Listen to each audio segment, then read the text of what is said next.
नमस्ते अनि स्वागत छ मेरो नेपाली सादा रेसिपीमा। आजको रेसिपीमा मैले सिस्नो अनि कर्कलोको मिक्स तरकारी बनाउने रेसिपी सिकाउँदैछु।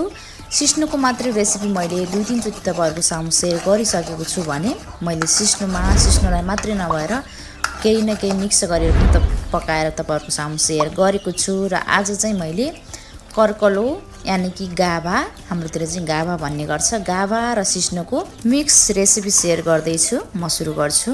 मैले चाहिँ आज दाउरामा पकाउँदैछु, आगोमा दाउरा बालेर। र आगो बालेर पनि मैले किटको कराईमा आवश्यकता अनुसार पानी तताइसके र मैले आवश्यकता अनुसार नुन पनि राखिसके। सिस्नोमा चाहिँ धेरै नुन बेसी भएको राम्रो हुँदैन, त्यसैले अलिकति कम्ती नै राख्नु होला। अनि मैले यसमा सुरुमा पानी उम्लिँदै गर्ने बेला टमाटर अनि लसुनको पातलाई पनि टुक्रा टुक्रा गरेर काटेर राख्दैछु। र यसमा धनिया र लसुनको पत्ता राखेको पनि एकदमै मिठो हुन्छ। आज पनि मैले टमाटर अनि लसुनको पातलाई चाहिँ राखेँ अनि यसलाई राम्रोसँग उम्लिन दिनुपर्छ एकैछिन। र मैले यहाँनिर गाभालाई रेडी गरेको छु। यो गाभा चाहिँ पानी गाभा भन्ने गर्छ हाम्रोतिर।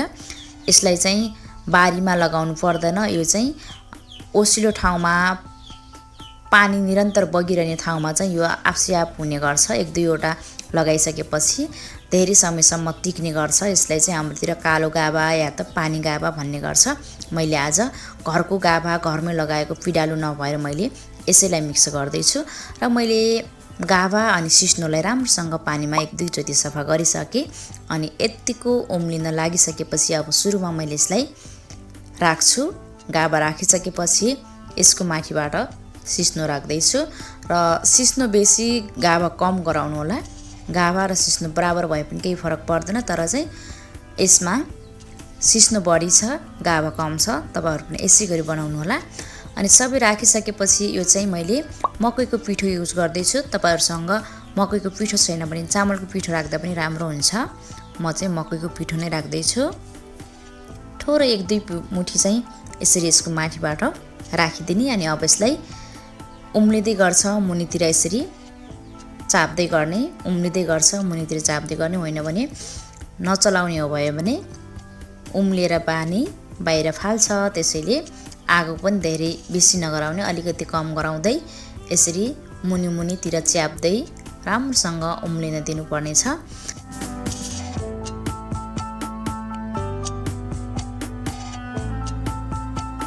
यसै गरी उम्लेर बाहिर पानी फाल्छ, त्यसैले फेरि पनि यसरी मुनितिर च्याप्नु पर्ने हुन्छ। र आज चाहिँ मैले यो सिस्नो टिपेको कम्तीमा पनि 3-4 दिन पछाडि नै पकाउँदैछु। तपाईहरुले फ्रेस सिस्नो पकाउनु भयो भने चाहिँ यति राम्रो हुन्छ। तर पनि यो फ्रेस नभए तापनि राम्रोसँग पकाउन जान्नुपर्छ, फ्रेस जस्तै बन्ने गर्छ। कसैले 1-2 दिन टिपेको पछि पकाउने बेला राम्रोसँग मसिनो हुँदैन भन्ने कमेन्ट आइरहेको हुन्छ, तर हुँदैन। पकाउन जान्नुपर्छ, बिस्तारै पाकुन्जेल उम्लिन दिने, त्यसपछि मात्र यसरी पनियोले फन्काउनु पर्ने छ। सिस्नो पकाउने बेला यस्तो खालको काठको पनियो प्रयोग गर्नुभयो भने चलाउन पनि सजिलो हुन्छ र सिस्नो पनि एकदमै राम्रोसँग मसिनो हुने गर्छ। र फलाम पनियो, पित्तलको पनियो अनि सिल्भरको पनियो चलाउने बेला हल्का गाह्रो पनि हुन्छ हातमा। त्यसैले चाहिँ तपाईहरुले छ भने र तपाईहरुले बनाउने आइडिया छ भने चाहिँ यसरी काठको दाबिलो बनाएर बनाउनु होला। मैले चाहिँ यो बजारमा किनेको हो, तर गाउँघरमा पनि यो बनाउन सकिन्छ। र यस्तै काठले चलाउनु भयो भने चाहिँ सिस्नो पकाउन चाहिँ एकदमै सजिलो हुन्छ। र यदि यो छैन भने पनि तपाईहरुले पनियो, डाडु तपाईलाई जे सजिलो लाग्छ त्यसैले बनाउन सजिलो हुन्छ। र यसलाई चाहिँ यसरी फन्काउन चाहिँ पनियो भएकै राम्रो, डाडुले चाहिँ हल्का फन्किदैन, त्यसैले चाहिँ पनियोले नै बनाउनु होला। आज चाहिँ मैले किटको कराईमा अनि यस्तो काठको भाँडाले बनाउँदैछु। र यसरी फन्काउँदै गर्ने बेला हल्का पाक्दै पनि गर्छ र सिस्नो यसरी गल्दै पनि जानेछ। र यतिको भइसकेपछि चाहिँ पिठो राख्नुपर्ने हुन्छ। पिठो नराख्दै पुरै मसिनोसँग कहिले पनि सिस्नो बिल्दैन, सिस्नो गल्दैन। सिस्नो गलाउनको लागि चाहिँ हल्का यस्तो मकै वा चामलको पिठो चाहिँ आवश्यक पर्छ नै। र कतै कतै चाहिँ कोडोको पिठो युज हुन्छ कि नै भन्ने कमेन्ट आएको थियो। कोडोको पिठो पनि हुन्छ नै, तर सिस्नो हल्का कालो देखिन्छ र मात्रै हो, होइन भने चाहिँ बन्छ, कोडोको पिठोले पनि बन्छ। अब चाहिँ यसरी मैले चाहिँ 1 बटुका पिठो लिएँ, तर यति बेसी लाग्दैन। यसमा चाहिँ भित्री मुठीबाट, हातको मुठीबाट कम्तीमा पनि 2 मुठी 3 मुठी प्रयोग गर्नुभयो भने भइहाल्छ। धेरै बेसी पिठो भयो भने पनि सिस्नोको टेस्ट भन्दा पनि पिठोको यानि कि मकै चामल के पिठो युज गर्नुभएको छ त्यसको टेस्ट बेसी आउने भएर सिस्नोमा चाहिँ पिठो कम्ती नै राख्नुपर्नेछ। यसरी 2-3 मुठी राख्ने अनि बिस्तारै चलाउँदै गर्ने। त्यसपछि चाहिँ यो पिठोले नै सिस्नोलाई एकदमै नरम अनि मसिनो गरेर गल्न मद्दत गर्छ। त्यसैले नै होला सायद यो पिठो नराखुन्जेल सिस्नो तयार नहुने। र कसैले चाहिँ यसरी मसिनो गलेको सिस्नो मन पर्दैन रे, उहाँहरूको लागि चाहिँ पिठो नराखेर त्यत्तिकै खान पनि मिल्यो कि।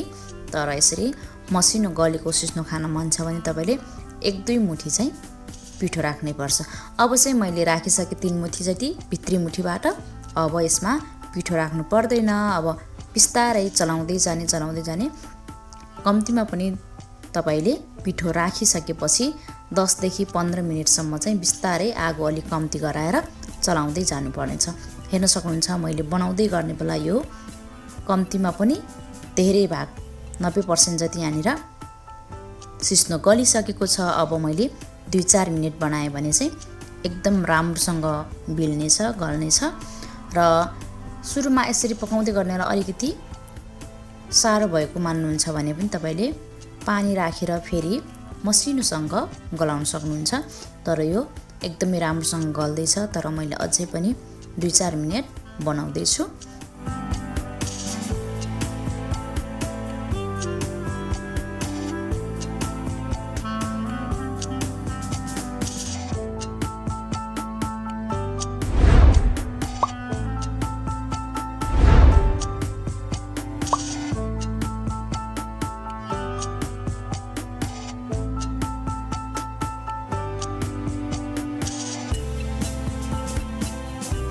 र यसरी बनाउँदै गर्ने बेला साह्रो भए जस्तो भयो भने तपाईँले पानी राखेर पनि चलाउन सक्नुहुन्छ। म पनि थोरै यहाँनिर पानी राख्छु अनि अझ राम्रोसँग चलाउँदै जानेछु।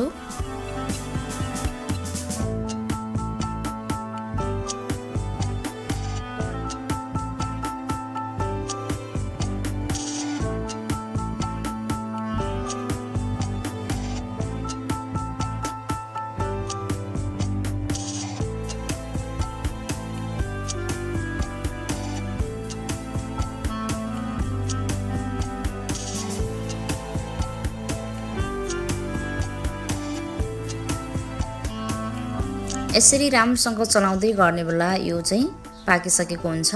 र मैले भनिसकेँ पिठो राखिसकेपछि तपाईँले 10 देखि 15 मिनेटसम्म चाहिँ यसै गरी चलाउँदै जानुपर्ने हुन्छ। र हेर्न सक्नुहुन्छ गाभा अनि सिस्नोलाई मिक्स गरेर पनि एकदमै राम्रोसँग गलाउन सकिन्छ। र मैले अलिकति फेरि यो डाडुबाट थोरै यसरी चलाउँछु। र यसलाई चाहिँ तपाईँले रोटीसँग अनि ढिँडोसँग खान सक्नुहुन्छ। र मनपर्छ भने चाहिँ भातसँग पनि खान सक्नुहुन्छ। तर चाहिँ हामी चाहिँ यसलाई ढिँडोसँग नै खाने गर्छ प्राय जसो। र यो सिस्नो चाहिँ प्राय जताकतै पाउने गर्छ। र यो खानको लागि चाहिँ शरीरको लागि पनि एकदमै राम्रो मानिन्छ र अर्ग्यानिक तरकारी पनि हो। र हामीले चाहिँ यो साह्रै मनपर्छ। हेर्न सक्नुहुन्छ यो चाहिँ खाना रेडी भइसक्यो।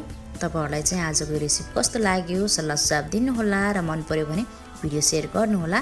अनि मेरो यो नेपाली सादा रेसिपीबाट ताजा हुनुहुन्छ भने छिट्टै सब्स्क्राइब गर्नुहोला। By by.